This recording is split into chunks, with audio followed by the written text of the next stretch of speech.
Hello Tubesters, it's Gav. Welcome to another one of my videos. Yes, I'm accompanied by Archie, my pup somewhere in here. Oh, say pup, he's 11 in a couple of weeks' time.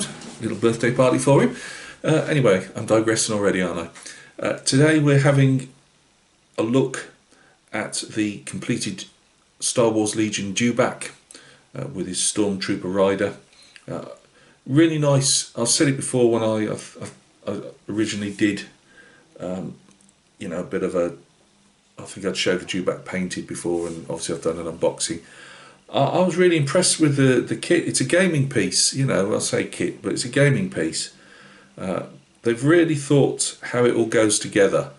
Sorry, I keep looking down while I'm looking at you. But they've really thought how it all went together, and that was pretty faultless. Well, it was faultless. I ended up having a mental block on how I wanted the Stormtrooper painted. I'm not 100% sure yet anyway how I could do shiny armour on him. Well, I do have an idea, but we'll cross that if I ever did a Stormtrooper, as in without where he's not sat on something and distracting. But this is on Tatooine, which is, if you don't know, is a desert planet, and it has two suns. And there is no greenery. I don't even think there's hardly any even dry scrub grass and stuff like that. So the base itself is my usual cork. I mixed some talcum powder in with the sand. I don't think if that particularly worked, but what I wanted to do was take out some of the I didn't want the sand to be too gritty. I wanted it a bit more powdery, and I've done the usual corks, layered cork rocks, a couple of layered bits on it, and there's some gravel in there, like I showed on the German paratroops. Really, how to do a base. So it's just a bare sand base. I didn't want. At first, I thought of doing like Ripley sand. But there's plenty of more rocky terrain. Obviously, when they went to look for Ben Kenobi and things like that, there's all that stuff. And then obviously you've got Jabba's palace, where they go over sand and that, but it's also built into the rocks. So that was my idea on that one. We'll go down to the bench and we'll take a look before I go on about the painting. Right, guys, thanks for joining me at the bench. As usual, scrabble to find a pointy stick. We're getting a bit closer. There will be some photographs at the end, as usual, not massively high standard, but you'll get the idea. Let's go through it all. The Dewback is how I envisaged what I wanted my Dewback to look like. It might be fairly close to what the originals were, I can't remember now, but it's how I wanted it to look. I've seen other people, going different, just to make them look a bit different. They've been putting all kinds of coloured Dewbacks on, which is fine, but this is how I wanted to go about it. The only thing that I haven't done that I would say isn't standard is the saddlebags, which in the films and how people have painted them, they've painted the same, we'll say the same colour as the harness here. I just wanted a bit of difference, so I made them almost like I wouldn't say a sports bag look, but something that wasn't just made of leather, if that makes sense. I wanted them to make it look as if they've come off a spaceship or something, starship. A lot of people have gone down the route of giving the Stormtrooper the officer's orange shoulder pad here. I wanted to just make him a standard Stormtrooper. I would imagine if you, well, I don't know how you do it, but there's not much you can do with magnets, I don't think. I'm not an expert on this stuff, I don't do a lot of it, but I don't see how you could change. They had the 3 weapon options.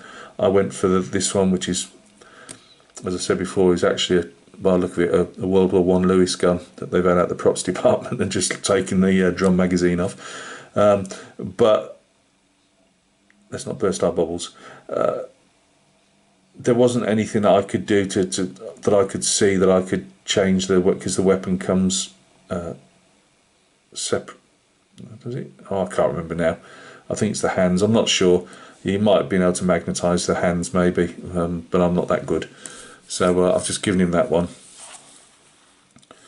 Anything particular? Oh, get a bit closer.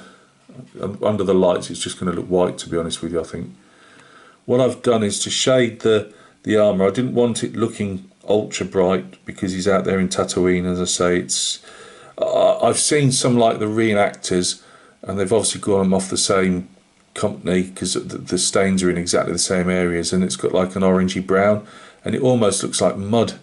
And I just couldn't see it. You know, it's absolutely. It's got two suns. It's a really dry planet. They actually have moisture farmers, which is what Luke's auntie and uncle were. Literally, you know, trying to farm moisture. It's that dry there, so I couldn't see how these got so orangey brown, like almost like a mud. So what I've done with my guy, I've used some. What did I use? I think it was some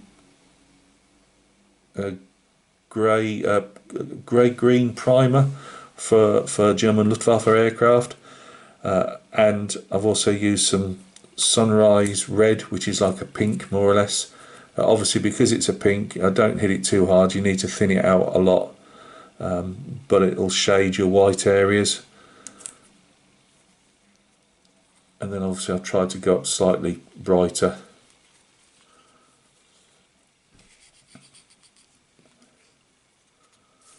That's about it really. I can't really say much more about him. I've kept the backpack roughly how I seen it in film stills and that. I mean, when these were done in the 70s, you could tell these are all plastic plumbing appliances and stuff, you know, that they've cobbled together to make a backpack. Again, not trying to break our bubbles here, but what I'm saying is they didn't seem to go overboard, which they might have done in more modern times with, you know, putting flashing lights on and things like that. But yeah, I really liked him. I'd do another one. I thought it was a cracking little piece. I say the Dewback himself is the main thing. He's got so much character. Again, you're because it's a gaming piece, you're not getting posable. You can't stick the head any other way than it is, you know, and things like that. But it's still a really nice piece. So that's Star Wars Legion. As I say, it's a game, tabletop game set in the Star Wars universe, and I suppose it's like a skirmish game more than. When they said Legion, when they brought it out originally, I was expecting something like 10 mils, 6 mils, something like that. You know, someone on a real epic type scale. But when I saw it, I wasn't disappointed in one sense. I'd have probably gone for it if it was a 10 mil, 6 mil type thing. But these I just paint for fun. As I say, I enjoy it. But I will be putting these up for sale. I won't be keeping them. I don't have enough cabinet space. If I had it, I don't even have a cabinet to put these in. So yeah, I'll probably hopefully find a new home somewhere along the line. So thank you very much, guys, for taking a look. Hope you're all well. There is another video coming up today. I've just received. I've got a fairly what I thought was a decent price on a small 1/72 scale Airfix Messerschmitt 109, and I know they've been out for a long time, but I've bought it, so I'm going to do a quick unboxing on that as well. So there'll be 2 vids up today. Thank you very much for taking a look and supporting my channel the way you do. It's really appreciated, and we'll catch each other very soon on the next video.